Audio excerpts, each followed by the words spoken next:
नमस्कार मैत्रिणींनो. तर आज आपण पाहणार आहोत चिंच गुळाची चटणी.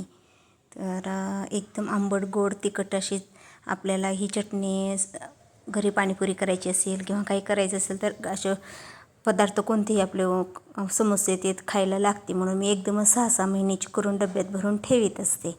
तर इथे मी चिंच सुरुवातीला साध्या पाण्याने धुवून घेतली, का तर ना त्याच्यावर काही घाण असतं म्हणून, आणि ते पाणी टाकून दिलं आणि दुसरं पाणी गरम करायला ठेवलं होतं मी.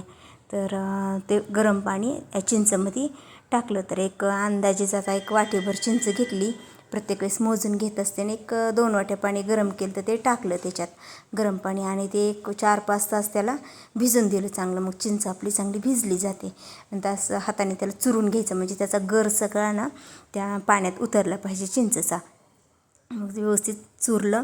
नंतर आपलं पुरणाची चाळण नसते का, कधी पण ना चिंचेची चटणी करायला स्टीलचीच भांडी घ्यायची, कारण आंबट असते. मग ती स्टीलचीच कढई घेतली मी, आणि डब्बा पण स्टीलचाच घेतला होता चिंच भिजू घालायला. मग ते चाळण ती स्टीलच्या आपल्या कढईवर ठेवली, आणि तो सगळं असं गाळून घेतलं, चोता उरी राहते. मग थोडंसं आणखीन एक अर्धी वाटी पाणी टाकून विसरून टाकायचे, की अंदाजे 2.5 वाट्या पाणी सर्व मिळून 1 वाटी चिंचेला बस होते, म्हणजे थिकनेस. आता तुम्हाला जर जास्तच पातळ हवी असेल तर तुम्ही आणखीन त्यात वाटीवर वाढवू शकता.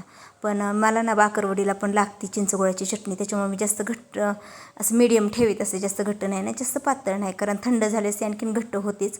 मग ते थोडंसं अर्धी वाटी पाणी टाकून हे केलं ना, आता हे करून घेते, चुरून घेतलं. आणि परत त्याची ते राहिलेलं वरचं जे असतं चोथा, त्याने आपण तांब्या पितळाची भांडी ते घासू शकतो, त्याच्यामुळे तो चोथा काय वरचा वाया जात नाही.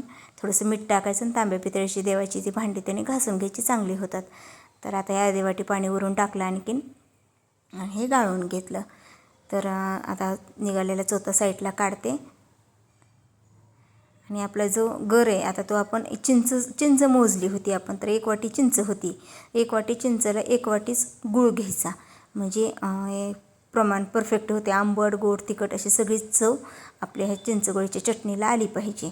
आणि एक सपट चमचा धनेजिऱ्याची पूड, छोट्या चमच्याने एक सपट चमचा आपलं लाल तिखट, मीठ 1 चमचा ते टाकायचं त्याच्यात, आणि गूळ पण टाकायचं, आणि त्याला ना गॅसवर एक 5-7 मिनटं शिजून द्यायचं. गूळ वितळल्यावर बी एक 5 मिनटं. आणि आता कसं कलर तुम्ही आत्ता सुरुवातीला पाहू शकता कसा आहे, नंतर तिखट गूळ टाकल्यास आणि शिजल्यानंतर त्याचा कलर चेंज होतो.